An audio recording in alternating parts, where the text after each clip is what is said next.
இன்னல் துன்ப நேரத்திலோ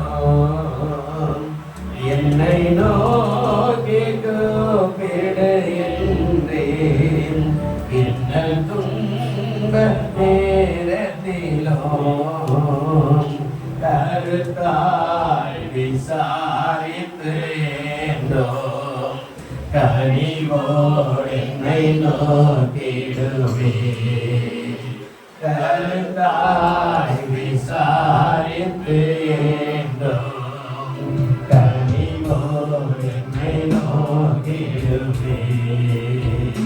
திருப்பாதம் நம்பி வந்தே கிருபை நீரை இயேசுவே. தமதன்பை கண்டடைந்தே தேவ சமூகத்திலே. தமதன்பை கண்டடைந்தே தேவ சமூகத்திலே.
இந்த 8வது மாதம் 4வது வாரம் ஆண்டவரே, நாங்கள் உடைய சமூகத்தில் கூடி வருகிறவை செய்தபடி நாளுமை சோதனம் அவருடைய கருத்தில் ஒப்புக்கொடுக்கிறோம். 6 முதல் முடி வரையில, காலை முதல் மாலை வரையில எல்லா பகுதிகளிலும் உடைய பிரசன்னம் வெளிப்பட, உடைய வல்லமை வெளிப்பட ஆண்டவரே திருவை பாராட்டபடியாக நாங்கள் செபிக்கிறோம்.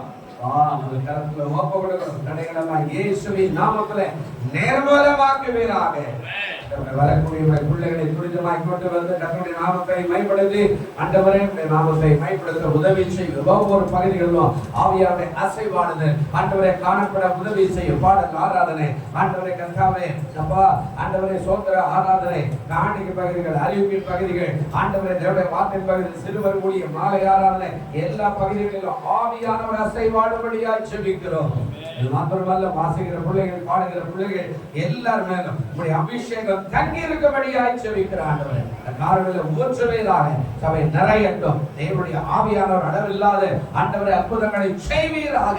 ஆவியானவர் கரத்தில் ஒப்பு கொடுக்கிறோம். தேவ ஆவியானவருடைய நாமத்தை மைப்படுத்த தடைகளெல்லாம் மாற்றி ஆண்டவருடைய பிள்ளைகளை துரிதமாய் கொண்டு வந்து புதிதான மக்கள் எல்லாம் கொண்டு வந்து கர்த்தருடைய நாமத்தை மகிமைப்படுத்துவீராக. ஆசீர்வதி இயேசுவின் நாமத்தில் வேண்டிக் கொள்கிறோம் எங்கள் ஜீவனுடைய நல்ல பரலோக பிதாவே. ஆமென், ஆமென். பிதாவே ஆராதிக்கின்றோம், இயேசுவே ஆராதிக்கின்றோம், ஆவியானவரே அன்பு செய்கின்றோம், ஆவியானவரே அன்பு செய்கின்றோம், ஆராதிக்கின்றோம்,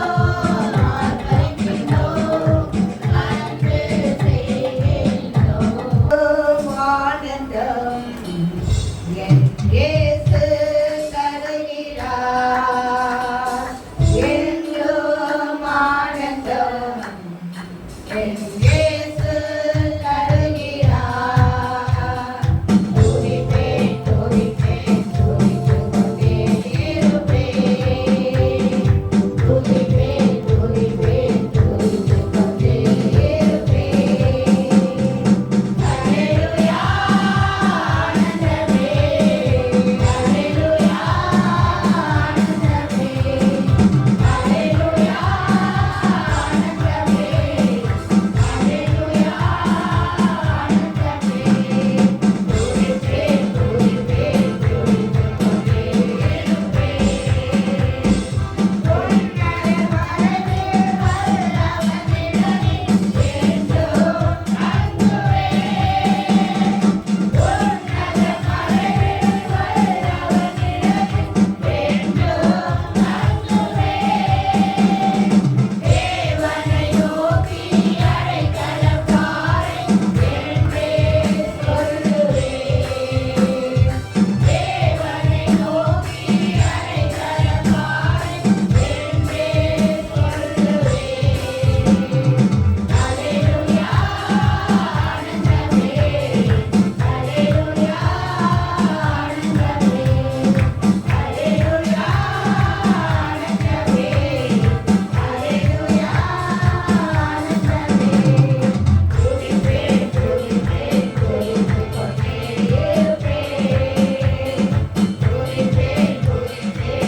எபேசியர் 3ஆம் அதிகாரம் 20வது வசனத்தை நாம் தியானிக்கிறோம். வாசிப்போம்.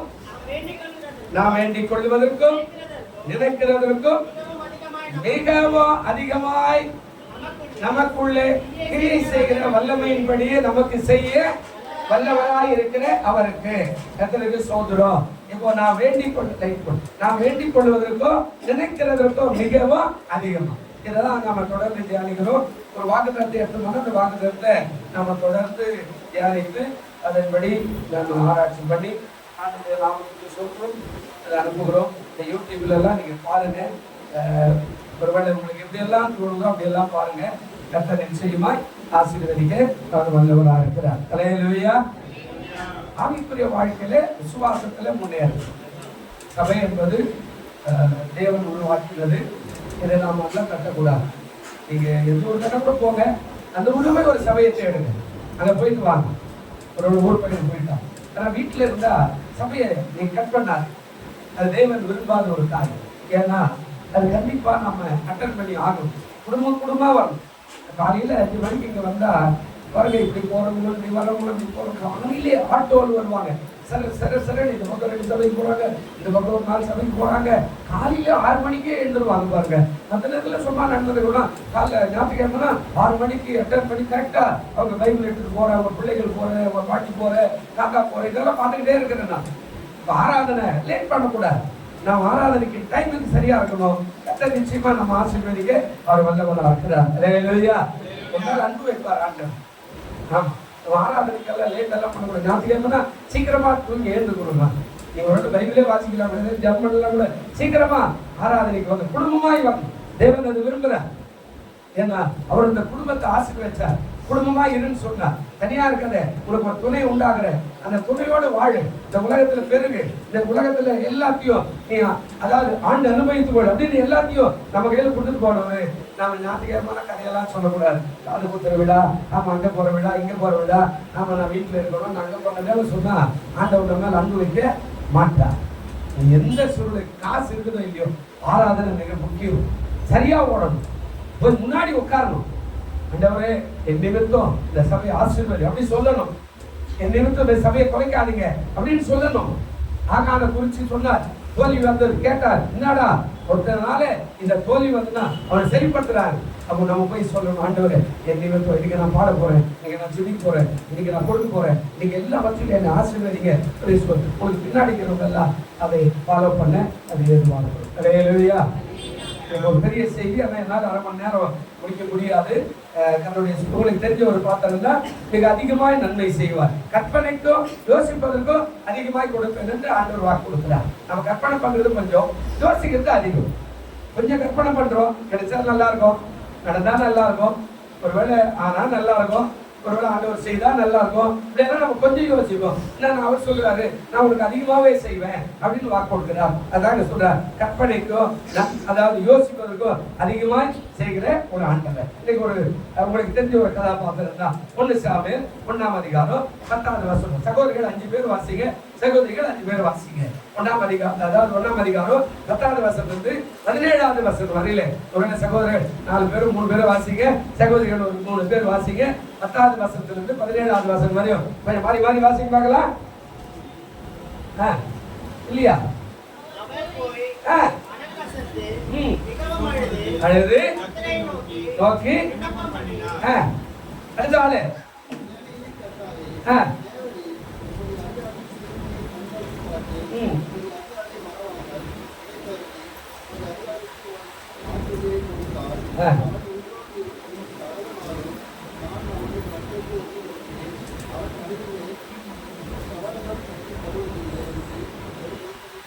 அடுத்த நாள் வாசிங்க.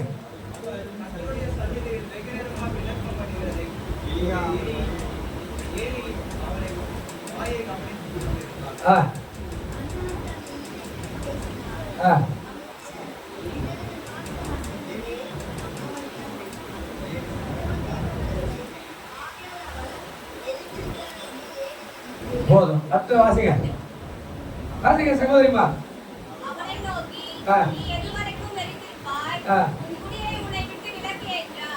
வாசிங்க. அதற்கு அன்னாள் பிரதியுத்தரமாக, அப்படியல்ல என் ஆண்டவனே, நான்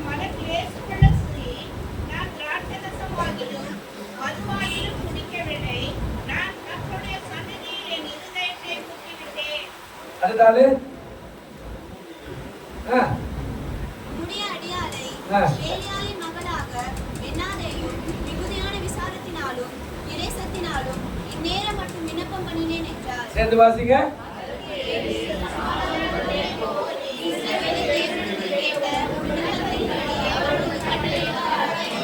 ஹல்லேலூயா. ஆண்டவருக்கு தெரிஞ்ச ஒரு காரியம் தான். அன்னாள் பிள்ளைக்காக ஏங்குகிறான், பிள்ளைக்காக விண்ணப்பம் பண்ணுகிறான், பிள்ளைக்காக சில காரியங்களை அதாவது தேவனுடைய சமூகத்தில் வைக்கிறார். அன்னாள் என்றால் கிருபை என்று சொல்லப்படுகிறார். அதாவது ஜெபம் செய்தார், சிறுமை நீங்கத்தக்கதாக ஜெபிக்கிறார். சிறுமைனா நான் மலடியா இருக்கிறேன், என்னை யாரும் சேர்க்க மாட்டேன்றாங்க, என்னை பார்க்குறவங்களாம் வசைப்பாடுறான், சொந்தக்காரர் அனுப்பிடுவேன், நண்பர் ஒரு 6 பேர் ஒருவேளை நம்ம இவ்வளோ கூட சொல்லி வச்சுக்கலாம். குழாடிக்கு போனால், மார்க்கெட்டுக்கு போனால், மீன் வாங்க போனால், கடைக்கு போனால், மளிகை கடைக்கு போனால், வேலைக்கு போனால், பஸ்ஸில் போனால், ஒருவேளை என்னை பார்க்குறவங்கலாம் ஐயா இதுவா இது முகத்தில் முடிச்சா ஒன்று நடக்காது அப்படின்ற மாதிரி ஒருவேளை சொல்கிறாங்க அப்படின்னு கூட ஒருவேளை சொல்லலாம். கர்த்தருக்கு சுதந்திரம் எது எப்படியோ. ஆனால் அந்த சிறுமை நீங்கும்படியாக அன்னாள் ஜெபிக்கிறார். இதில் 3 பகுதி இருக்குது, 4 பகுதி இருக்கிறது. கர்த்தருக்கு சுதந்திரம் அப்படி இதெல்லாம் நேரம் ஆகும். 1 அன்னாளின் ஜெபம், 2வது அன்னாளின் செயல். இதை மட்டும் நான் சொல்லிடுறேன். அந்த நன்மை ஒருவேளை கர்த்தரை சித்தமாக அடுத்த வாரம் சொல்லிடுறேன். அன்னாளின் ஜெபம், அடுத்தது அன்னாளின் செயல், அதாவது கிரியை. 2 காரியம் இருக்கிறதுல, அதாவது ஜெபிக்கிறது ஈஸி. உள்ள உட்காந்து சொந்தரம் இந்தியாவை ஆசீர்வதி. அந்த வெளியில போய் ஆண்டவரே சோதரம் இல்ல ஒரு கை பழி வாசி பார்ப்பா ஏசு நல்லவர் அப்படின்னு சொல்றது. செயலுக்கும் ஜெபத்துக்கும் வித்தியாசம் இருக்கு. ஜெபன்றது ஒரே இடத்துல செய்யறது, செயல்ன்றது போறது. ஆபீஸ்ல போய் வேலை செய்யற மாதிரி. ஆமா, ஆபீஸ்க்கு போனோமே அவருக்கு குறைக்க சொல்லிக்கிட்டே இருக்கும். ஆனா போகும்போது எத்தனையோ கஷ்டம் இருக்கும். பஸ் ஏறணும், ட்ரெயின் ஏறணும், ஆபீஸ்ல உட்காந்து பேர் இருக்காது, காத்து இருக்காது, ஒருவேளை அங்கே டயர்டா இருக்கும், ஒருவேளை சேர் சரியா இருக்காது, கம்ப்யூட்டர் சரி, எதையாவது ஒண்ணு இருக்கும் பிரச்சனை. அப்ப எல்லாத்தையும் சரி பண்ணோம் அப்படின்னா செயல் வேற, ஜெபம் வேற. விண்ணப்பன்றது வீட்டுல உட்காந்து, செயல்ன்றது வெளியில செய்யும். இல்ல செயல் வீட்லயே கூட செய்யும். இப்படி ஏதாவது ஒண்ணு செய்யணும். அண்ணா 2 காரியம் செய்தார். அதுக்கப்புறம் தான் வச்சு அதுக்கப்புறம் சில காரியம் அதெல்லாம் நடக்கிற. கர்த்தருக்கு ஸ்தோத்திரம். பாருங்க, அன்னாளின் ஜெபம். அவன் என்ன செய்தா? இந்த பையெல்லாம் உங்களுக்கு வாசிட்டோம். இதெல்லாம் ஒவ்வொரு வசனமா வேண்டாம். அவர் சொல்றாரு, முதலாவது என் சிறுமையை பார். அண்ணா என்ன சொல்றாருங்க? எல்லாருக்குமே உங்களுக்கு கூட இருக்கு. என் சிறுமையை பார். 9:18 ஒரு வார்த்தை சொல்றார். அதை வாசிக்க சீக்கிரமா வாசிக்கலாம். சங்கீதம் 9:18 வசனம் வாசிங்க. மறக்கப்படுவதில்லை சிறுமைப்பட்டுடைய நம்பிக்கை என்ன செய்யறதில்ல. நல்லா கவனிக்கிறோம். இப்போ அண்ணால் ஜெபித்தார், பிள்ளை எல்லாம் கிடைச்சது, நடந்தது, இதெல்லாம் ரைட்டு. ஆனா நடக்கிற சம்பவம் என்ன? அவள் கேட்ட முதல் காரியம் என்னுடைய சிறுமையை. பிரியமானதே பிள்ளைகளை, நாம ஜெபிக்கும் போது காசு கொடு, பணம் கொடு, ஆண்டவர் அதை செய், இதை செய், அவனேடு இவனேடு, அதெல்லாம் ஒன்றுமே தேவையில்லை. நீங்க ஒரே ஒரு வார்த்தை கேளுங்க, என் சிறுமையை கண் நோக்கி பாருங்க. நான் செய்த வேலைக்கு பணம் வரல, நான் செய்த ஆண்டவருடைய காரியத்துக்கு கூலி வரல, நான் அவரோட இந்த குடும்பத்தை கட்டி எடுப்பதுக்கு எவ்வளவாய் பிரயாசப்பட்ட ஆண்டவர் இந்த குடும்பம் என்ன நேசிக்கல, இந்த குடும்பத்தினுடைய நன்றியை ஆண்டவரை மறந்துட்டாங்க, எனக்கு நன்றி உள்ளவங்களா இல்ல, ஆண்டவரே இந்த காரியத்தை கொஞ்சம் கண்ணோக்கி பாரு, என் சிறுமையை பாரு என்று ஆண்டவர் கேட்டோம்னா அவரு நமக்கான காரியத்தை செய்ய அவர் வல்லவரா இருக்கிறார். அல்லேலூயா. அதை நம்ம எடுத்து ஆண்டவரே கட்டுக்கு ஆண்டவரே அமைதியாமதான் அவன் ஆண்டவரை விட்டுப்பட்டு அவன் விட்டு வச்சுக்கிறே, அவன் துரோகி, அவன் ஐயோ, அதெல்லாம் நீ எதுவுமே பேச வேண்டாம். நீங்க செய்யுங்க. என்ன சிறுமையை கண்ணோக்கி பாருங்க, கேளுங்க. ஆண்டவருக்கு ஒரு உயர்த்துவா, எனக்கு நீதி செய்யுங்க அப்படின்னு கேளுங்க. ஆண்டவர் கூட உயர்த்துவா. நீ அவனை ஆண்டவரை நீதி செய்யும், அவனை நியாயம் தீரும், அவன் அப்படியா பற்றும், இதெல்லாம் நீ பேசாத.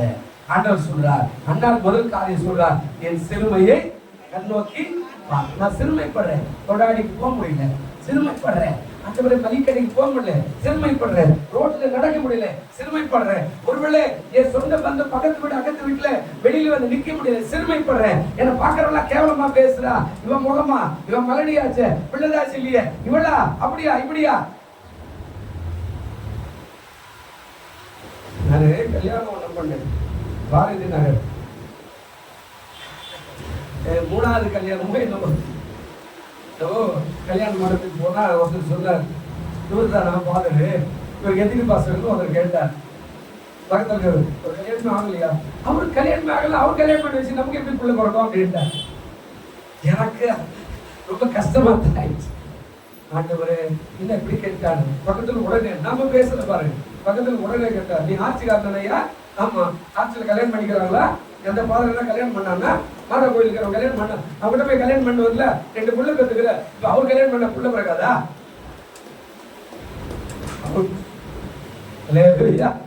அம்மா முடியுது. அதுக்கப்புறம் அந்த கல்யாணத்தை பண்ணி வச்சு வேற யாரும் கூட இல்லை. நம்ம ராஜாக்கிறாரு, அவருடைய சகோதரி, அவருடைய கல்யாணம். ஏன்னா அவங்க பாஸ்ட், அவங்க ஒரு சபைக்கு போயிருந்தார். அவங்க பாஸ்ட் அவர் கல்யாணம் பண்ணாது போயிட்டார். இங்கதான் மேல என்னோட கோவில் அவர் மேல சர்ச் வச்சுதான் அங்கதான் போயிருந்தார். அவர் போயிட்டார். கல்யாணத்துக்கு நிச்சயதார்த்தத்துக்கு போகும்போதே அவர் இல்லை, அவர் எங்க போயிட்டாருன்னு சொல்றாங்க. நீங்க தான் நிச்சயம், நான் எப்படி அடுத்த சபை விசுவாசிக்கு சொல்ல செய்யறது அப்படின்னு போனோம். நம்ம நிச்சயதார்த்தம் போயிட்டு கல்யாணத்துக்கு போகும்போது இதே கேள்வி வரும்போது நானே கூட கஷ்டப்பட்டேன். ஆனால் பாருங்க, அங்கிருந்து ஒரு வார்த்தை இன்னொருத்தரோடு கூட ஆண்டவர் பேசுறாரு. அவன் போயிட்டா, கல்யாணம் பண்ணி வச்சோம். அவங்க சகோதரி 2 பொருள் இருக்குதாம்மா? இருக்குதா? உனதாம்மா? உன் பொண்ணுக்கு 2 பொருள் இருக்குதா? கல்யாண வயசுல 2 பொருள் கல்யாணம் இருக்குதியா? இந்த நாள கல்யாணம் பண்ணி வச்சா கொண்டு போறாதுன்றது இல்லை. அதாவது எதுக்கு சொல்றேன்னா, சிறுமை என்னடா இப்படி சொல்லிட்டாங்க. நம்ம ஒரு அழைப்பு பெற்று ஊழியக்காரனாக ஒரு சபை நடத்துறோம், நம்மளும் போய் இப்படி சொல்லிட்டாங்க. பக்கத்துல இருக்கிறவனே சொன்ன, நீ ஆட்சிக்காரன் தானே, உன் ஃபாதர் கல்யாணம் பண்ணாதால் தானே, எந்த ஆட்சியில கல்யாணம் பண்ணிக்கிறான்? அவங்க கல்யாணம் பண்ணிக்கிறதில்ல. ஃபாதர் ஆசீர்வதியும், ஃபாதர் ஆசீர்வதின்றது இல்ல, அவர் ஆசீர்வதிச்ச பிறகு 2 புள்ள கத்துக்கிறான். இவர் பண்ண வராதா? நானு கர்த்தர் என் சிறுமை அங்கே இன்னொருத்தரை கொண்டு ஆண்டவர் சரிப்படுத்தாரு. இந்த சிறுமையை ஆண்டவர் சரிப்படுத்த ஆண்டவர் இன்னொருத்தரை வச்சிருப்பார். அல்லேலூயா. முன்னால் கேட்டா எனக்கு பிள்ளை கூடன்றதெல்லாம் அப்புறம் கதை. முதல் கேட்டது என் சிறுமை என்ன செய்யுங்க. என்னை பார்க்கிறவள ஒரு மாதிரியை பார்க்கலாம், வெளியே நடக்கவில்லை. இந்த அம்மா முகத்துல முடிச்சுட்டு போனா ஒண்ணு நடக்காதுன்றா. என் சிறுமையை கொஞ்சம் கண்ணோக்க ஆண்டவர். நம்ம நிஜமா புரிதா இருக்கணும். நாம இதை கூட அதெல்லாம் அப்புறம் பாருங்க. முதல் காரியம் என் சிறுமையை கண்ணோக்கும். 2வது அவர் சொல்றார், உமது அடியாளை என்ன செய்யும்? நினைத்தருளும். உங்களுடைய அடியாளை என்ன பண்ணுங்க? மறவாம நினைத்தருளும். நினைக்க சொல்றார். ஆண்டவரே, நான் ஒருத்தி இருக்கிறேன், நினைச்சு பாருங்க ஆண்டவரே. நோவாவுடைய பிழை மேல ஏறுது, 40 நாள் இரவு பகலும் மழை கொட்டுது. அந்த மழையில கப்பல் மேல போகுது. இப்ப இருக்கிற இடத்த விட்டு அந்த கப்பல் போயினே இருக்குது, எங்கேயோ போகுது. கடைசியில வெள்ளம் அடிக்கும் போது அரராத்து மலையில நிக்கிறதாக வேதம் சொல்லுது. எங்க எழுந்துச்சு, எங்க போச்சு, எப்படி போச்சு? அலையாளியா போய் நின்று போயிடுச்சு. இப்ப அவ சொல்றா, தேவன் நோவாவை நினைத்தருளினார். அல்லேலூயா. அவருக்கு நல்லா தெரியுது பாருங்க. வசனத்தை கட்டியா புடிச்சுக்கிட்டோம். நம்ம வசனம் இல்லாம ஆண்டவரே சோதரம் அவர் ஆசீர்வாதி அதெல்லாம் நீங்க செய்யக்கூடாது.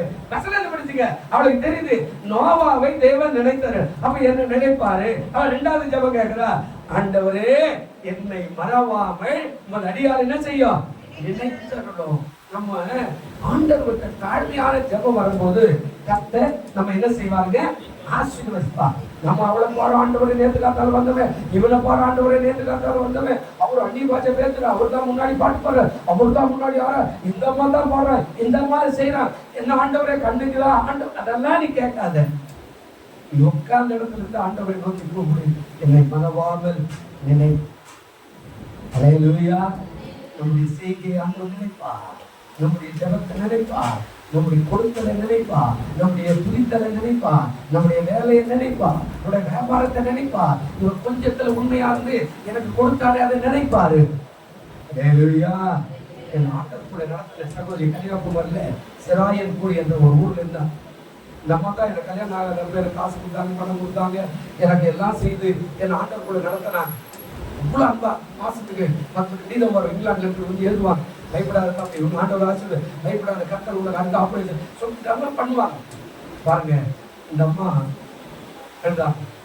எனக்கு ஏற்ற ஒரு துணை கூட ஆண்டவரை. அந்த அம்மா ஜெபம் பண்ணி சொல்றாரு, என்ன கொஞ்சம் நினையும் ஆண்டவரை, நான் கன்னியாகுமரியில் இருக்கிறேன், எனக்கு ஒரு ஊழியக்கார மாப்பிள்ளையா கொடுத்து என்னை ஆசீர்வதிங்க அப்படின்னு அடிக்கடிக்கு சொல்லி ஜெபம் பண்ணுவாங்க. நான் ஒரு நாள் போயிருந்தேன். ஆமா, கர்த்தருக்கு ஸ்தோத்திரம். நெய்வேலியில போகும்போது அந்த அம்மா பாக்குறேன், அவருடைய கணவர் ஊழியரு, அவர் 2 ஆண் பிள்ளைகள் ஊழியரு, இந்த அம்மா ஊழியரு, நர்ஸா இருக்கிறாங்க. கர்த்தருக்கு ஸ்தோத்திரம். பாருங்க, மறவாம நினைக்கிற ஒரு தேவன் மறக்க மாட்டா. நம்ம செய்கிற செய்கை, நம்ம உதாரணத்துவ காணிக்கை, நம்முடைய தசம்பாக, நம்முடைய ஜெபம், நம்முடைய உபவாச ஜெபம், நம்ம ஆண்டவருக்காக பண்ற பிரயாசம், சபைக்காய் பண்ற பிரயாசம், எளியவர்களுக்காய் பண்ற பிரயாசம், எல்லாவற்றையும் நினைத்து நம்மை ஆசீர்வதிக்க அவர் வல்லவராய் இருக்கிறார். அல்லேலூயா. ஏசாயா 66:18 வசனம் என்ன அழகா சொல்றாரு பாருங்க. ஏசாயா 66:18 வசனம் என்ன சொல்றாரு பாருங்க. நான் அவருடைய கிரியைகளையோ அவருடைய நினைவுகளையோ அறிந்திருக்கிறேன். நான் சகல ஜாதியாரையும் வாசைக்காரரையும் கூட்டி சேர்க்கும் காலம் வரும். அவர்கள் வந்து என் மகிமை காண்பார்கள். நான் அவர்கள் கிரியைகளையும் அவர்கள் நினைவு என்ன செய்றேன் நினைப்பார். நாம் நினைக்கிறோம். எனக்கு தசம்பாகத்தெல்லாம் அடிக்கடி உங்களுக்கு சொல்றேன் இல்ல, நீங்க ஒன்றும் இல்லாம போனாலும் உதாரணத்துவமா அந்த காணிக்கை இது கர்த்தருக்குன்னு சொல்லி கொடுங்க. காலம் வரும்போது ஆண்டவர் அற்புதங்களை செய்ய வல்லவரா இருக்கிறார். அல்லேலூயா. காலம் உடைஞ்சு 20 நாள் அந்த ஹாஸ்பிட்டல்ல பட்டு தினேஷ்குமார் அவங்க வேலை செய்யற ஹாஸ்பிட்டல்ல எனக்கு வர தசம்பாகத்துல ஒரு ஊழியரை கூப்பிட்டு ஹாஸ்பிட்டல்ல எண்ணி இந்தையா இது கடவுள் எனக்கு கொடுத்த காணிக்கை இதில் இவனை வச்சு எடுத்துட்டு போய் அப்படின்னு எங்க அப்பா கேட்டா, யாரோ உனக்கு வந்து கொடுக்குற காணிக்கெல்லாம் எடுத்து ஏன்டா வரவழைச்சு கொடுத்துருக்குற அப்படின்னு. இல்லப்பா எனக்கு 100 ரூபாய் கொடுத்தாங்க, அது 10 ரூபாய் கடவுளுக்கு கொடுக்கணும், அதனால கடவுளுக்கு கொடுக்குறேன், அவர் ஊழியக்காரு அப்படின்னு சொல்லி அவரு அந்த ஊழியக்காரர் இப்படி இறந்துட்டார். அவரு செந்துரை, அதாவது ஜெயங்கொண்ட பகுதியிலிருந்து வர வச்சேன். அவர் எங்க நண்பர், வாங்க அது மாதிரி பார்க்க வந்தார். அவரை சேர்த்து வச்சு ஒரு 1000 ரூபாய் இருக்கும், அதை எடுத்து அவர் கையில் கொடுக்குறேன். இது பக்கத்துல இருந்து என்ன உனக்கு கொடுத்தக்கா ஏதோ கொடுத்துட்டு போறாங்க, நீ என்ன இன்னொரு கொடுக்குற அப்படின்னா நான் சொன்னேன், இல்லப்பா இது கடவுளுடைய பணம், அதனால கடவுள் கொடுப்பாரு, எப்படியா கொடுப்பாரு அப்படின்னா அப்படின்னு சொல்லி கொடுத்தா கத்திரக்கு சோதரம். பாருங்க அந்த நாள்ல எனக்கு 27,000 ரூபாய் அங்க பில்லு வந்தது. தினேஷ்குமார் இருந்து சொன்னார், எங்க அங்கிள் தான் நீங்க பார்த்து செய்யுங்க அடும்போது எனக்கு 10,000 ரூபாய் கொடுத்தாரு டாக்டர். அல்லேலூயா. பாருங்க நம்ம கிரியைகளை கர்த்தர் நினைக்க அவர் வல்லவராக இருக்கிறார். அல்லேலூயா. அன்னைக்கு தசம்பாகத்தை கொடுக்குறேன்னா என்னுடைய டாக்டர் பீஸை பார்க்கல, எனக்கு ஆள் 100 ரூபாய் 200 ரூபாய் ஊழியக்காரங்க வராங்க கொடுத்துக்கிட்டே இருக்கிறாங்க. அது எல்லாத்தையும் எடுத்து நான் அவர்கிட்ட அதாவது தசம்பாகத்தை பிரிச்சு கொடுத்துறேன். எனக்கு கஷ்டம் தான், ஆனா நீங்க அதை பார்க்காம ஆண்டவருக்கு என்று உண்மை வந்தமா ஒவ்வொரு பாதம் கூட உங்களை மறவாமல் நினைக்கிற கர்த்தர் நினைச்சார்னா உன் தேவை சந்திக்கப்படும். அல்லேலூயா. சொல்லுங்க அல்லேலூயா. நீ என்ன நினைக்கிற சம்பளம் இது எனக்கே கஷ்டம், எனக்கே பத்தாது, நான் எப்படி அதை கொடுப்பேன் அப்படின்னா ஆண்டவர் நினைக்கிறது ரொம்ப கஷ்டம். நோவாக்கு ஆண்டவர் சொல்றார், ஓ வேலை உண்டா, அவர் உண்டாகிட்டே எல்லாரும் சொல்லி தாத்தா உனக்கு வேற வேலை இல்லை பையா உலகமா அது அழியுதான் உலகமா வேலை இல்லை. அப்படி 120 வருஷம் பெருசாக பண்ணினானா, 120 வருஷம் வேலையை உண்டாக்கினானா. பாருங்க காலம் வரும்போது ஆண்டவர் நினைச்சது யாருன்னா நோவாவுடைய மனைவி, அவங்க 2 ஆண் பிள்ளைகள் அவங்க மனைவி மாதிரிதான், மீது எல்லாமே அழைச்சு போயிட்டா. அல்லேலூயா. நம்ம நினைக்க மாட்டாரா? பக்கத்துல கைப்பிடி சொல்லுங்க, உங்க கிரியைய தாயோ ஆண்டவரு நினைப்பாரு, ஆசீர்வாதம் வரா கை தட்டும். அல்லேலூயா. நம்ம கிரியை நாம எதை இல்லை ஆண்டவருக்கு சொல்லி கொடுக்கும் போது தான் நினைப்பார். எதுவுமே செய்யாத என்ன ஆண்டவர் நினைக்கல, ஏன்னா அதாவது நினைக்க முடியாது. நீ உனக்கு மனுஷன் மாதிரி இருக்கிறேன், உன்னை நான் பிரிச்சு எடுத்துக்கிறேன், நான் வேறு பிரிச்சுக்கிறேன், நீ எனக்கு சொந்தம், நான் சொல்றபடி தானே நடக்கணும் அப்படின்னு ஆண்டவர் வச்சுக்கிறேன். அதன்படி நடந்துப்பார். ஜெபிக்க ஆரம்பி, வேத வாசி, ஆராதனைக்கு உள்ளவா, உண்மையா ஜெபத்தை பண்ணிப்பார். உன் தேவை எல்லாம் தடை எல்லாம் ஆண்டவர் நிர்மூலமாக்க வல்லவர். அல்லேலூயா. அவர் செய்வார். ஆனா நம்ம எதையுமே செய்யல, சும்மா சும்மா நம்ம லீவ் போடுறோம், ஞாயிற்றுக்கிழமை சர்ச்சைக்கு வர மாட்டேன்றோம், எதுக்குமே வர மாட்டோம், கொடுக்க மாட்டேன்றோம், ஜெபிக்க மாட்டோம். நம்ம கையில் இந்த வேதம் கொடுத்தோம், இது ஒரு பொன் முட்டை எடுத்த வார்த்தை மாதிரி, இதை கையில் வச்சுட்டு பிச்சைக்கார பாட்டு பாடுறோம். ஆதியாகமத்தில் வெளிப்படுத்த 1 வருஷம் முடியணும், வாசிக்கணும் வாசிக்கணும். கர்த்தர் என்ன சொல்றாரு? வாசிக்கணும் வாசிக்கணும். எதுவுமே நீ ஆண்டவர் சொல்றது செய்ய மாட்டேன்னா ஆண்டவர் மட்டும் உன்னை எப்படி ஆசீர்வதிப்பாரு? அவர் சொல்ற ஒன்னு எனக்கு நினைவு, 2வது சொல்ற என்னை மறவாமல் பார்த்து ஆண்டவர் சொல்றார். அவர்கள் கிரியைகளை அவர்கள் நினைவுகளை நான் என்ன பண்றேன் அறிந்திருக்கிறேன். 3வது அவர் சொல்றார், இப்போ அவள் ஒரு ஆண் பிள்ளை எனக்கு தான் என்ன தரிசனம். ஒரு பிள்ளை கூட அப்படின்னு கேட்கிறார். இப்போ கேட்கிற ஒரு ஆண் பிள்ளைய மனசுல ஏதோ ஒண்ணு வச்சிருக்கிறார். அல்லேலூயா. சொல்லுங்க அல்லேலூயா. அவன் மனசுல ஒண்ணு வச்சுக்கிறா, ஆண்டவரே எனக்கு பிள்ளை இல்ல, அது கரெக்ட், ஆனா எனக்கு ஒரு ஆண் பிள்ளையை தாரும் அவ கேட்கிறா ஒரு பிள்ளைய கூட ஆணோ பொண்ணோ ஏதோ நொண்டியோ மொண்டியோ அப்படியெல்லாம் கேட்கலவா. நமக்குள்ள ஒரு தரிசனம். எனக்கு நிறைய பேருக்கு அதெல்லாம் இல்லை. இதெல்லாம் வந்தமா சோத்திரம் கொடு, எனக்கு இனி போட 10 ரூபாய் போடு, அதாவது இப்படியெல்லாம் பார்த்துக்கிட்டோம். கரண்ட் பில் கட்டினா, வாடகை கட்டினா, சாப்பிட்டா, அவர் போனா என்ன, அடுத்த வாரம் ஞாயிற்றுக்கிழமை வந்து பார்த்துக்கலாம், அவர் உயிரோடு இருந்தா அப்படி மாதிரி நினைக்கிறோம். ஆனா அவர் கேட்ட அந்த காரியம் ஒரு ஆண் பிள்ளையை பிரியமானதே பிள்ளையை உனக்கு ஒரு தூர தரிசனம் இருக்கணும். இது வந்தா இதை எதுக்கு பிரயோஜனப்படுத்தணும்னு நினைக்கணும். நிச்சயமா அப்படி இருந்தா நிச்சயமா அது உனக்கு கைக்கூடி வரும். இல்லையா? அவன் ஏன் கேட்டா தெரியுமா? என்னுடைய நிந்தை மாறணும் அவ்வளவுதானே தவிர எனக்கு ஒரு பிள்ளை பிறந்து அதை நல்ல சோறு போடும், கஞ்சி ஊத்தும், கடைசி காலத்துல எனக்கு உதவி செய்யும், அதெல்லாம் அவனை எதிர்பார்க்கல. அவளுக்கு ஒரு நோக்கம், என் நிந்தை கர்ப்பவதி ஆயிட்டா, பிள்ளை பெற்றெடுத்துட்டா அப்படின்னு சொன்னா போதும், சமுதாயத்தில் இருக்க நன்மை வந்துவிடும். ஆனா எனக்கு ஒரு பிள்ளை கொடுக்கல, அது ஆண்டவருடைய ஆலயத்தில் ஒப்பு கொண்டு போறேன். அந்த காலத்துல ஆண்டவருடைய ஆலயத்துக்கு ஆண் பிள்ளைகளை மாத்திருந்தான் ஆண்டவர் அனுமதி வச்சிருந்தார். இன்னைக்கு நம்ம சகோதரிகள் 4 பேர் பண்ணாங்கல்ல, இதெல்லாம் அந்த காலத்துல கிடையாது. பெண்களே சபைக்கு வரக்கூடாது. எவ்வளவு முகமதிய காரியத்திலையும் இருக்குது இல்ல, போக முடியாது, பட்டா போட்டுதான் போகணும். ஆமா, கிட்ட யாரும் சேர்க்க மாட்டா, கல்லடிச்சு கொண்டுடுவா. கேக்குறா எனக்கு பெண் பிள்ளை வேண்டாம், எனக்கு ஒரு பிள்ளை வேணும். அது எப்படிப்பட்ட பிள்ளையா இருக்கணும்? ஆண் பிள்ளையா. அல்லேலூயா. பரிசரம் சரியா இருக்கணும். எப்படி ஜெபம் பண்ற? எதுக்காக ஜெபம் பண்ற? காசு பணம் வேணும், எதுக்கு வேணும்? வேலை வேணும், எதுக்கு வேணும்? நம்ம அந்த தரிசனம் இல்லைன்னா நாம எதையும் கற்றுக்கொள்ள முடியாது. வாசிங்க 1 கொரிந்தியர் 14:15. 1 கொரிந்தியர் 14:15 என்ன சொல்றாரு? வாசிங்க. அதாவது 1 கொரிந்தியரமா 14:15. இப்படி இருக்க செய்ய வேண்டியது என்ன? நல்லா கவனிக்கணும். நான் ஆவியோடு விண்ணப்பம் பண்ணுவேன், கருத்தோடு விண்ணப்பம் பண்ணுவேன். நான் ஆவியோடு பாடுவேன், கருத்தோடு பாடுவேன். அல்லேலூயா. அவர் விண்ணப்பம் என்ன? எனக்கு நிந்தை போயிடும். ஆமா மங்களகரமான மாமா, நீ வந்து என் பிள்ளைக்கு ஒரு தெலுங்கு விட, என் பிள்ளை நல்லா போற இடத்துல வாழும். இப்ப அதை சொல்றதுக்கு அங்க இல்லை. இவன் மறுபடியும் சொல்லி ஒதுக்கிறாங்க. இப்ப கேட்கிறா எனக்கு ஒரு அந்த பாக்கியத்தை கூட ஆண்டவரை. அப்ப என்ன நடக்கணும்? அப்போ ஆண்டவர் சொல்ற எனக்கு ஒரு ஆண் பிள்ளை கொடுத்தீங்கன்னா அதை கொண்டு வந்து கோயில பிரச்சனை, அது உங்களுடைய பிள்ளையா இருக்கட்டும், எனக்கு நிந்தை நீங்கினா போதும். அல்லேலூயா. சரி, ஜெபம் வேதத்துல நீங்க தியானம் பண்ணி பாத்தீங்கன்னா கர்த்தருக்கு பிரியமான ஜெபம் நிறைய இருக்கும். சாலமோன் ஒரு ஜெபம் பண்ணா, ஆண்டவரே எனக்கு அடுத்த உயிரெல்லாம் வேணாம், எனக்கு அரண்மனையும் வேணாம், எங்க அப்பா யாராலுமா சேர்த்து வச்சிட்டாரு, எனக்கு தேவை அழிவில்லாத இந்த சபை ஜனங்களை இந்த மந்தையை நடத்துவதற்கு எனக்கு ஒரு ஞானத்தை. இந்த ஜெபம் ஆண்டவருக்கு ரொம்ப பிரியம். அவன் கேட்ட ஜெபம். சில ஜெபங்கள் ஆண்டவருக்கு ரொம்ப பிரியமான ஒரு ஜெபம். அந்த ஜெபத்துக்கு உடனே பதில் வரும். ரெண்டா அண்ணாருடைய ஜெபத்துக்கும் பதில் வந்தது. அவன் கேட்கிறா, ஆண்டவரே இதை நடத்துறதுக்கு எனக்கு தாருட்டான். சொல்றாரு ஆண்டவர், ஞானத்தையும் கொடுத்த, நீ கேட்டதை நீ கேளாத என்ன கொடுத்தங்க? ஐஸ்வர்யத்தையும். அல்லேலூயா. அவன் சில இடத்துல கேட்டு சலிச்சு, பாப்பா நான் கோயில், நான் வேற கோயிலுக்கு போறேன், நான் வேற மாஸ்டர்ல போறேன், அந்த சபைக்கு போறேன், போயிட்டு வா, ஒன்றும் பிரச்சனை இல்லை. நீ எங்கே போய் இதே மாதிரி தான் சண்டை போட்டு இருப்பேன். ஆண்டவரை கண்ணுக்குதா, ஆண்டவரை மூக்குதா, ஆண்டவரை உனக்கு இது இருக்குதா, கூப்பிட்டு ஆண்டவராகவே பார்ப்பேன். நம்ம ஆண்டவர் எப்படியா? எப்படிங்க ஆண்டவர் எப்படியா? கண் இல்லாத நம்ம ஜெபம் பண்ணுவோம், ஆண்டவர் கண்ணுக்குதா அப்படின்னு நம்ம ஆண்டவர் எப்படிங்க? சொல்லுங்க, நம்ம ஆண்டவர் எப்படியா இருக்கிறாரா? இவர்கிட்ட போய் கேட்டா என்ன கிடைக்கும் அப்படின்னா, காது கேட்கல, ஆண்டவர் காதுக்குதா, ஆண்டவர் மூக்குக்குதா, உனக்கு ஆண்டவரை கண்ணுக்குதா, உனக்கு இருதயங்குதா, இப்ப அவரு மென்டலா? அல்லேலூயா. நம்ம ஜெபத்துல இயேசுனார் எப்படி ஆகிட்டோம்? மென்டல் ஆகிட்டோம். அப்படிதானே? இருதயம் இல்லைன்னா என்ன? கண்ணுக்கார மாதிரி ரோட்ல நின்று அப்படி இப்படிமா அப்படி மென்டல் ஆகிறா, கிட்ட போகிறா, கல்லடிப்பா சொல்லுவோம் இல்ல, அது மாதிரி ஆகிட்டோம். ஆண்டவரே இருதயங்குதா உனக்கு? ஆமா, எல்லாமே இருக்குது.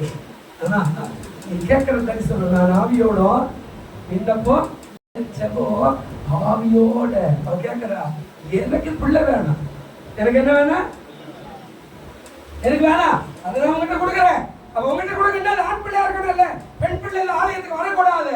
அவ எனக்கு பிள்ளை கூடும், ஒரு ஆண் பிள்ளை, நான் அதை உங்ககிட்ட படிச்சிடறேன், நான் ஜாலியா சுற்றுவேன். யாரை இப்ப என்ன மங்களகரமான பாக்கியவதி என்று சொல்லுவாங்கல்ல. அல்லேலூயா. சொன்ன ஆவியோட விண்ணப்ப கற்றுக்க. எப்படி ஜெபம் பண்ணு கத்துக்க. சபைக்கு ஜெபம் பண்ண சபைக்கு ஜெபம் பண்ணு, கல்யாணத்துக்கு ஜெபம் பண்ண கல்யாணத்துக்கு ஜெபம் பண்ணு, காரியத்துக்கு ஜெபம் பண்ண காரியத்துக்கு ஜெபம் பண்ணு. கல்யாண வீட்டுல போய் காரியத்துக்கு ஜெபம் பண்ணுவான், காரிய வீட்டுல போய் கல்யாணத்துக்கு ஜெபம் பண்ணுவான். சபைக்கு வந்து அமெரிக்கா ஜெபம் பண்ணுவான், அமெரிக்காவுக்கு ஜெபம் பண்ணும் போது என்ன பண்ணுவான், சபைக்கு ஜெபம் பண்ணுவான். ஒன்னும் கேட்கப்படாது. அல்லேலூயா சொல்லுங்க, அல்லேலூயா. ஆவியோட பாட்டு கூட கருத்தான பாட்டு எடு. சோர்ந்த போன பாட்டெல்லாம் சொத்தையான பாட்டெல்லாம் வீரியமான பாடல் பாடுவார். அடிக்கடி நிறைய பாட்டு. வெற்றி கோடி பிடித்திடுவோம் பாடுங்க. பாட்டு நல்லையே. வெற்றி கோடி பிடித்திடுவோம்,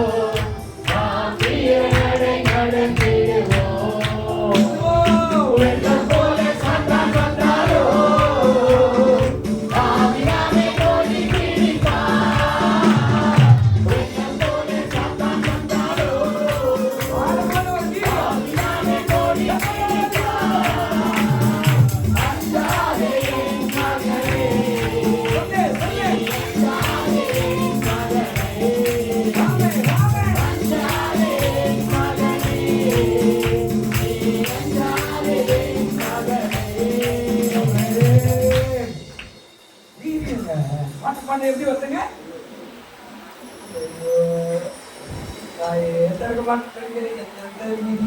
வாழ்நாள் எப்படி வந்தங்க? உற்சாகம். என் அடிக்கடிக்கு ஊழியர்கள் சொல்லுவா, எப்பா நீ வாலிபன் ஊழியர்காரியா வாயா அப்படின்னு. எனக்கு 64 வயசாக நம்ப மாட்டேன். ஐயோ நீ வாலிபன் ஊழியர், என்ன மாதிரி பாடுற, என்ன மாதிரி பேசுற, என்ன ஏற இறக்குறது வீரியம். ஆண்டவர்கிட்ட வச்சுக்கணும் கிட்டியா. சொல்ற எனக்கு ஒரு ஆண் பிள்ளை கூட, ஏன்னா எனக்கு தேவையில்லை எல்லை மாற்றம் அந்த பிள்ளை உங்களுடையதா இருக்கட்டும். அதான் ஜெபம். 4வது சொல்றாரு, உமக்கு நான் கற்று எனக்கு கொடுத்துரு, அந்த பிள்ளை உமக்குரியதா கத்தர்க்கென்று அர்ப்பணிச்ச. நியாயாதிபதிகள் 13:5. சீக்கிரம், எனக்கு இதே நேரம் ஆயிடுச்சு. நியாயாதிபதிகள் 13:5 என்ன சொல்றாரு பாருங்க. நீ கர்ப்பம் தரித்து பெறுவாய். என்ன சொல்ற, தலையின் மேல சவரகன் கட்டி படலாகாது.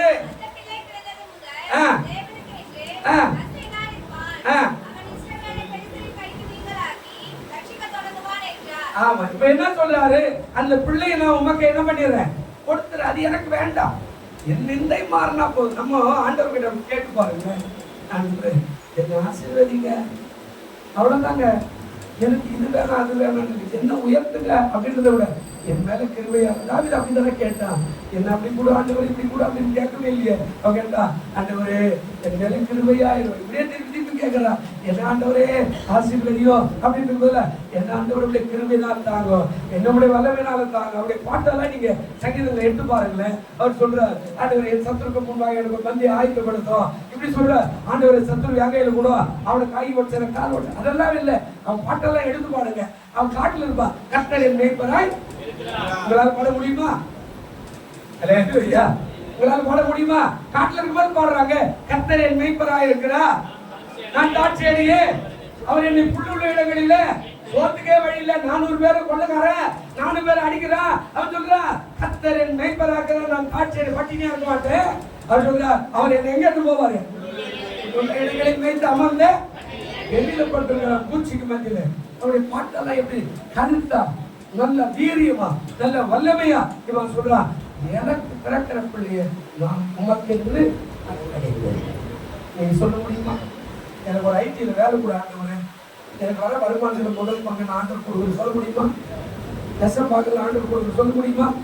நீ சொல்லிப்பார், அடுத்த 3வது மாசம் ஒரு வேலை வந்துடும். ஆனா செய்யணும். வந்தவொடனே அதுக்கப்புறம் சபை பக்கமே நிறைய பேர் என்ன செய்யறதில்ல, திரும்பியே பாக்குறது இல்ல, வரது கூட இல்ல. இந்த ரோட்ல போய் அப்படி சுத்தி போயிடுவா, இந்த ரோட்லயே வரமாட்டா. இந்த ஆளை காரணமே அடிக்கடிக்கு இப்படிதான் நின்று போயிட்டா, இது அந்த பக்கம் என்ன பாப்பாரு, இல்லையா இல்ல வேலை கட்டிச்சு டைட் ஆகுது, சரி அதுக்கே இப்படி சுத்திட்டு போற, இல்ல காய் வாங்கி போல, அங்கேயாவது காய், இங்க இருக்கிற மார்க்கெட் விட்டு இங்கே மார்க்கெட் இது தெரியாதாருல. நீங்க யோசிச்சு பாருங்க, இந்த பில்லு முள்ளெல்லாம் ஏசினாரு பார்த்துக்கிட்டா இருப்பா.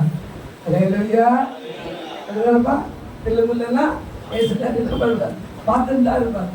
இல்லையா நீங்க ஜாக்கிரதையா இருக்கணும். ஆண்டவர் சொல்றாரு, அப்போ நான் உமக்கே என்ன பண்றேன், என்னை அர்ப்பணிக்கிறேன் சொல்லிப்பாங்க. நான் ஒன்றுமே இல்லை, நான் ஒரு 4 பேண்ட் ஷர்ட்டை கீழ் போட்டு எடுத்துக்கிட்டு ஒரு பைபிள் மட்டும் தூக்கி வரும்போது எல்லாரும் என்ன படிக்காது, எங்கே போகிற பைத்தியக்கார மாதிரி எங்கள் அப்பா சொன்னார், எங்கள் அம்மா சொன்னார், குடும்பலா சொன்னார், எங்கள் பைத்தியக்கார மாதிரி ஒரு நேரம் போகிறான் போங்க நீ போ அப்படின்ட்டாங்க. சரி கொடுங்க பேசுனாரு பெரியவர், உனி அண்ணி படிச்சவர் அவர் தான் நினச்சிக்கிட்டு நான் அப்படியே வந்துட்டேன். இங்கே வந்து தெருவா இல்லை, எங்கெங்கே போக முடியாதாலும் எங்கே போகிறது எங்கே நிற்கிறது. ஆனால் காலம் வரும்போது எந்த ஸ்தானத்தில் வச்சிருக்கிறார். அல்லேலூயா. அவர் நம்மளை மறவாமல் விதைக்கிற நான் சொல்றாரு, நான் உமக்கு தருவேன் சொல்லுங்க. எப்போது போறாரு, அவர் பிரயாணம் பண்றாரு. அம்மா ஒரு எண்ணெய் கொடுத்தாங்க, அம்மா தண்ணியை கொடுத்தாங்க, 2 தலைமையில சுமந்துக்கிட்டு அப்படியே போறாரு. பொழுது போச்சு, இருக்கிறத சாப்பிட்டாரு. சோத்திரம், இதுக்கு மேல போறதுக்கு வழி கிடையாது. இந்த காலத்து மாதிரி டார்ச்சி கிழிச்சு போனாலாம் கிடையாது இல்ல, அப்படியே நடக்கணும் இல்ல. பார்த்தாரு, பொழுது போச்சு, ஒரு கல்லை எடுத்தாரு, படுத்தாரு. ஆமா, படுத்து தூங்குறாரு. வானத்துக்கு பூமிக்கு ஒரு ஏணி இறக்கத்தை பாக்குறாரு. தூதர்கள் வராங்க போறாங்க, சொப்பனத்துல காண்றாரு. பார்த்து காலையில் எழுந்து பார்த்தா மோகினி தேவனுடைய ஸ்தலம். இந்த ஊருக்கு என்ன பேரு? யாக்கோபு போறதுக்கு முன்னாடி அந்த ஊருக்கு என்ன பேரு? லூசுங்க. அந்த ஊருக்கு பேர் என்னங்க? லூசு. திருவெத்தூர்னா கொலைக்கார ஊரு. திருவெத்தூர்னா என்ன ஊருங்க? நான் முதல் இந்த ஊருக்கு வந்த போது முதல் பகலில் ஒருத்தர் கூட்டி தான் முதலுக்கு சென்றார் ஒரு 4-5 வருஷத்துக்கு முன்னாடி. ஆமா, சரக்கு பேசின போயிட்டு சரங்குட்டா வயிற்றுல விட்டா பாட்டு போயிட்டான். அப்படி கொலை நடுங்குது. சொந்த மாதிரியே இருக்கிறானே. திருவெத்தூர்னா என்ன ஊரு? ஆனா இந்த கொலைக்கார ஊரை இப்போ சபை நிறைந்த ஊரா மாற்றிட்டாரு. நான் தொண்ணூறுல வரும்போது கொலைக்கார ஊருங்க. நம்ம பயமா இருக்கும். இந்த தெருவில் நடக்கு எவன் கட்டி வச்சுட்டு வரானே தெரியாத மாதிரி இருப்பா. இன்னைக்கு தெருவுல 4 சபை இருக்குது. என்னங்க தெருவுல 4 சபை. இல்லையான பாட்டு பாடி சும்மா வெள்ளுடை தரித்தவர்கள் இந்த ரோட்ல அந்த ரோட்ல இந்த ரோட்ல நடக்கும்போது எவ்வளவு மகிமை. கர்த்தர் அதோட ஜபத்தை கேட்டார். அல்லேலூயா. மாத்துவார். இவன் யாக்கோபு போகும்போது லூஸ் பட்டணம் சொல்றான். இந்த லூஸ் பட்டணத்துல தேவதூதர் இறக்குறாங்க, தேவதூதர் ஏறுறாங்க. ஏணி இருக்குது வானத்துக்கு பூமிக்கும். இது என்னையா அப்படின்னு எடுத்தாரு. தலைக்கு வச்ச கல் எடுத்தாரு, அது மேல எண்ணெயை ஊத்துனாரு, அபிஷேகம் பண்ணார். இது இனிமேல் தேவனுடைய பட்டணம். இதுக்கு பேர் என்னது? அல்லேலூயா. அந்த பெருத்தல் தான் இப்போ முகமதிய நாட்டில் இருக்கிற மெக்கா. அந்த கல்லை தான் யோசிச்சு பாருங்க. இனிமே பெத்தேல் அப்படின்னா நீ வாழற இடம் பெத்தாலாய் மாற்றுவார். அல்லேலூயா. நீ வேலை செய்யற இடம் பெத்தாலாய் மாற்றுவார். அல்லேலூயா. நீ வியாபாரம் பண்ற இடத்த பெத்தாலாய் மாற்றுவார். அல்லேலூயா. நீ ஆராதிக்கிற ஸ்தலத்தை பெத்தாலாய் மாற்றுவார். அல்லேலூயா. ஒரு விசுவாசம் வாங்க. இந்த லூஸ் பட்டணத்தை பெத்தேலாம் மாத்திட்டாருங்க. இப்போ இந்த அம்மா அதான் கேட்கறாங்க. என்ன கேட்டாங்க? அதை நான் உமக்கே கொடுத்து அவன் சொல்லிட்டு போறான். நான் போய் பரிவாரத்தோட திரும்பி வருவேன்னா கர்த்தர் எனக்கு கொடுக்குற எல்லாவற்றிலும் நான் என்ன பண்ணுவேன்? தசம் பாகத்தை பரிபூர்ணமாய் நான் கொடுத்து விடுவேன் அப்படின்னு சொன்னான். வெறும் கையினா போனா எவ்வளவு பெரிய பரிவாரம் இது. இது பரிவாரம் என்ன? 2 விதமான 2 பொண்டாட்டி, 13 பிள்ளைகள். இந்த பக்கம் அந்த பக்கம் வேலைக்காரிகள் ஏகப்பட்ட ஆடு மாடு ஒட்டகம் குதிரை கோவியர் கழுதுலாம் பரிவாரத்தோடு இவர் ஜம்முன்னு நடந்து வர. முன்னாடி போது பரிவாரத்தோடு யாக்கோபேங்க அதோ இதெல்லாம் பாருங்க. தரிசனம் உனக்கு நடக்கும் தேவ பிள்ளையே, கவலைப்படாத. அண்ணாவுடைய ஜபம் தான் 5வது சொன்னார். 5வது என்ன நடக்குது அப்படின்னா அது சொல்றாரு, அவன் சாகும் வரையில அவன் தலையின் மேல என்ன பண்றதுல சமரகன் கட்டி, அதாவது அவன் நசரேயனாயிருப்பான் ஒரு பொருத்தனை பண்ணிட்டு போயிட்டான். இதே நியாயாதிபதிகள் 16-17 அப்படி சொல்றார். ஆண்டவரே அந்த காரியத்தை சொல்றார். நசரேயனா என்ன பாருங்க, நியாயாதிபதிகள் 16-17 வெளிப்படுத்தி சவரகன் கத்தியின் தலையின் மேல் படுவதில்லை, நான் என் தாயின் கர்ப்பத்தில் பிறந்தது முதல் தேவனுக்கென்று நசரேயனாவே என் தலை சிரைக்கப்பட்டால் என் பலம் என்னை விட்டு என்ன செய்யும் சொல்லிட்டார். ஒரு அப்பாவுக்கு போய் என்னுடைய முடிய நிறைய பலம் போயிடும் தெரியுமாங்களே. அந்த முடி வேற யாரும் இல்லை, உன் தலையின் மேல இருக்கிற அபிஷேகம் எடுத்துட்டா உன் ஜீவன் போயிடும். அல்லேலூயா. அபிஷேகம் இருக்கிறவனை அது காக்குது, அந்த கிருபை இருக்கிறவனை காக்குது, அந்த இறக்கம் இருக்கிறவனை காக்குது. தாவீது பாவம் செஞ்சிட்ட போது 51 சங்கீதத்துல எழுதும்போது அவர் சொன்னா, ஆண்டவரே என் அரண்மனையை போயிடுச்சா கவலைப்படல, ஆண்டவரே அதே எடுத்துக்கிட்டே கவலைப்படல, என் ஜீவன் போனா கவலைப்படல, ஆனா ஒன்றை மட்டும் எடுக்காத. அவர் வார்த்தை சொன்னாங்க, நீர் எனக்கு தந்த பரிசுத்த ஆவியை. அந்த வசனம் இருக்குது 51 சங்கீதத்தை பாருங்க.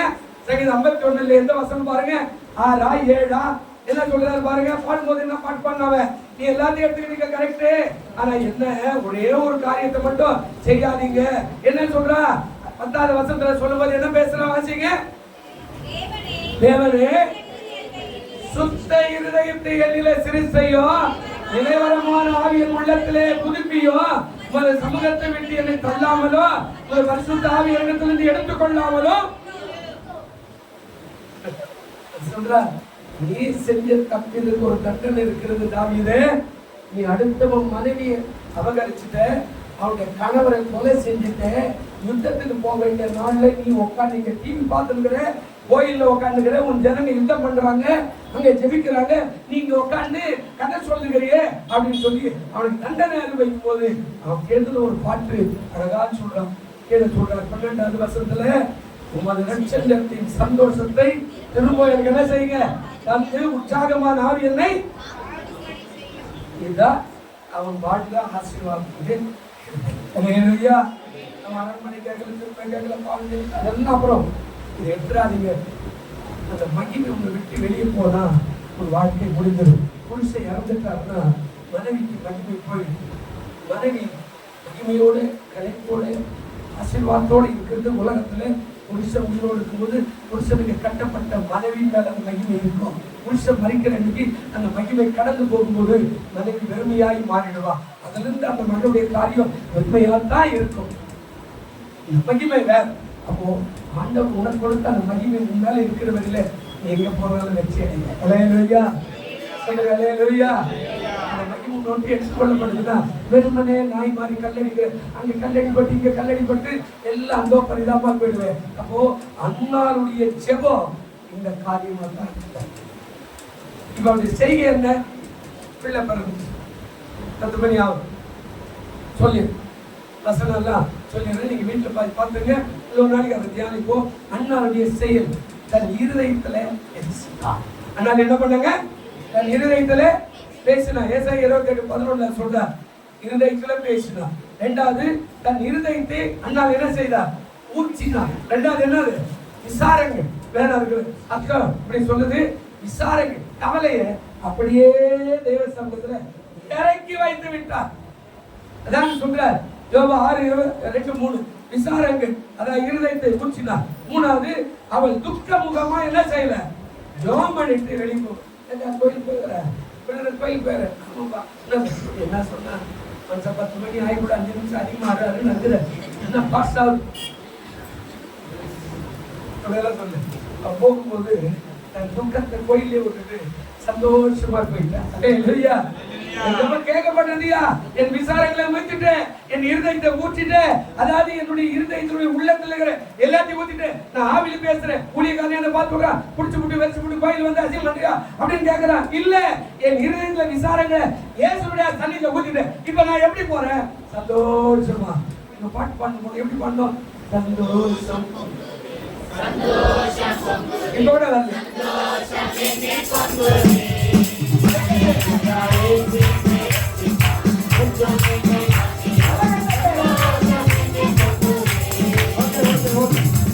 பாருங்க, இப்ப போகும்போது சர்ச்சுக்கு போகும்போது எப்படி போகணும். அந்த காலத்துல சினிமாவுக்கு போகும்போது உற்சாகமா போடுவோம். சினிமா போடுங்க பாரு, ஐயா இந்த படம் பார்க்கணும், இந்த மாதிரி படம் பார்க்கணும், போய் திரும்பி வரும். கேட்பேன் சினிமாவுக்கு போய் வரேன், நல்லா போறேன். இந்த மாதிரி எல்லாம் நீ ஆலயத்துக்கு வரும்போது சோறு வெளியே போற, சர்ச்சுக்கு போறா ஆண்டவர் என்னோட பேசுவாரு. சர்ச்சு விட்டு வெளியே போகும்போது என்ன சொன்னோம், எம்பீரமா போய் கறிக்கடகமா சொல்றோம், ஆண்டவர் ஆசீர்வாதம் பாரியா கறி போடியா அப்படின்னு சொல்லணும். என்ன பாய் சீக்கிரம் போடு, என்ன சொல்ற அந்த அந்த இருக்காது, நீ வேற எப்படி இருக்கிற அப்படின்னா ஆசீர்வாதம் பாய்க்கு போட்டு உனக்கு வராது. அவருக்கு போயிடுங்க. நீ அங்க போய் என்ன பண்ற? ஆண்டவரே கொஞ்சம் அவர் எடுத்துக்குவார். டீனேஜர் எங்க அல்லாத கெட்டியார் நீ வேஸ்ட் அப்படின்னு அவங்க எத்தனை போய் சொல்ற? அவர் தான் நீ நான் அத்தனுங்கிற ஒண்ணா ஐயா. இப்போ மூணாவது, அவள் துக்கமுகமாய் சர்ச்சுக்கு வந்து வெளியில போகும்போது துக்கமா இருக்காது. ஜெபம் பண்ணிட்டு போனா துக்கமா இருக்காது. வீட்டுல ஜெபம் பண்ண துக்கமா இருக்காது. கர்த்தர் ஜெபத்தை கேட்டார் விசுவாசி. அல்லேலூயா. இது வசனம் பிரசங்கம் 9:7 இருக்குது. அது வீட்டுல வாசிங்க. அடுத்த வார்த்தை ஒரு நாளைக்கு அதை சரியா பேசுறேன். அதுக்கப்புறம் 4வது கர்த்தரை பணிந்தார். இப்போ ஆண்டவர் சொல்லிட்டாரு ஓ அப்படின்னு சொல்லிட்டாரு. 17வது வசனத்தை வாசி முடிச்சுட்டு இல்ல, 18வது வசனத்துக்கு வீட்டுல போய் வாசிங்கன்னா அவர் சொல்றாரு என்ன சொல்றா? அவர் கர்த்தரை பணிந்தார்கள். இப்ப வீட்டுக்கு போறாங்க, கோயிலை விட்டு வெளியே போறாங்க, வீட்டுக்கு போகணும். எருசலேமுக்கு போய் வராங்க. நம்ம பக்கத்து ஊர்ல இருக்கிற கோயிலுக்கு எத்தனை மணிக்கு வராங்க? பக்கத்துல இருக்க கை பிடிச்சிக்கங்க. நீங்க சர்ச்சுக்கு எத்தனை மணிக்கு வந்தீங்க? எத்தனை மணிக்கு வந்தீங்க? அந்த சர்ச்சு எத்தனை மணிக்கு இருக்குங்களா? அதுல எத்தனை மணிக்கு இருக்குங்க? 8 மணி. எத்தனை மணிக்கு வந்தீங்க? அதெல்லாம் கேட்காது. 8 மணி சர்ச்சுனா வீட்டுல நீங்க 8 மணிக்கு கூடாது. வீடு 7:50 கூட்டப்படனாலே 7:50 தேவதூதன் உன் வீட்டு வாசலுக்கு வருவாரு, உன் வீட்டை பாத்துக்குவாரு. நீ வர வேண்டியது இங்க தான் வரனாலே 8 மணிக்கே டிவி ஓட்டுக்கிற. ஆமா அங்க கல்யாணம் போதுங்க அப்படியே பாப்பங்க. நல்லா பேசுறாருங்க. பேசினாரு ஒத்துக்க மாட்டாரு. நான் சொல்லு ஏசுனாரு ஒத்துக்க மாட்டாரு. 8 மணிக்கு வீடு கூட்டப்பட்டு தேவதூதர் காவல்வான். எங்க பிள்ளைகள் இங்க எங்க போய்க்கிறாங்க? தேவதூதர் விசாரிச்சு சொல்லுவா எங்க பிள்ளைகள் எங்க போய்க்கிறாங்க? இல்லைன்னா தேவ சொல்லுவான் என் பிள்ளை சோதா பிள்ளை சோம்பேறியா படுத்துருக்கிறான், டிவி பார்த்துருக்கிறான் தான் என் தேவதூதர் விசாரிச்சு சொல்லுவான். இப்போ ஆண்டவர் சொல்றாரு அவர் துக்கமுகமாய் இருக்கவில்லை. 2வது 3வது சொல்றார் கர்த்தரை பணிந்தார். இந்த வீட்டுக்கு போறாங்க. எருசலேம் இருந்து இப்ப வீட்டுக்கு திரும்பணும். 4 கிலோமீட்டர் 3 கிலோமீட்டர் 5 கிலோமீட்டர் நடந்தா போயிருக்கும். இப்போ அவர் கர்த்தரை பணிந்தார். பலி கர்த்தர் பேசிட்டார். பலி. இப்போ 5வது அவர் வீட்டுக்கு திரும்பி போனார். சங்கீதம் 7 மார்க் 7:30 அவர் சொல்றார் கர்த்தரை பணிந்தார்கள். சங்கீதம் 5:7 வீட்டுக்கு போனார். மார்க் 7:30 நல்ல கவனிங்க. முடிச்சிட்டேன். இதெல்லாம் மீதி எல்லாம் அடுத்த வாரம். ஏன்னா ஒரே நாள் பண்ண முடியாது இல்லை, நிறைய அவருடைய காரியம். அப்போ அவர் பிள்ளை பிறகு இப்போ அது திரும்ப வந்து சில காரியங்கள், சில கழிப்பிடங்கள், சில காரியங்கள், கர்த்தருக்கு அர்ப்பணிப்பு இதெல்லாம் பின்னாடி வந்து ஆண்டவர் சித்தம்னா அடுத்த வாரம் சொல்றேன். கர்த்தருக்கு சொல்றோம். இவர் சொல்ற ஒரே ஒரு காரியம், நாம் நினைப்பதற்கும் வேண்டிக் கொள்வதற்கும் அதிகமாய் கிரியை செய்கிற அண்ணாளுக்கு அதை செய்தார், உங்களுக்கு அதை செய்வார், குடும்பத்துக்கு அதை செய்வார், பிள்ளைகளுக்கு அதை செய்வார், உன் எதிர்காலத்துல செய்வார், உன் வியாபாரத்துல செய்வார், உன் வேலையில செய்வார், உன் பிரயோகத்துல செய்வார், உன் ஊழியத்துல அதை செய்வார். கர்த்தர் உங்களுக்கு செய்ய வல்லவர். கரங்களை தட்டி கர்த்தருடைய நாமத்தை மேம்படுத்துவோம். கேட்டுக் கொண்டிருக்கிற பார்த்து கொண்டிருக்கிற பிள்ளைகளுக்கு அச்சமிக்கும். ஒரு அன்பு கலந்த பிள்ளைகளை தாங்கட்டும், வழி நடத்தட்டும், ஆசீர்வதிக்கட்டும். கிருபை கொடுத்ததா இயேசுவின் நாமத்திலே ஆசீர்வதி. இயேசுவின் நாமத்திலே வேண்டிக் கொள்கிறோம் நல்ல பிதாவே.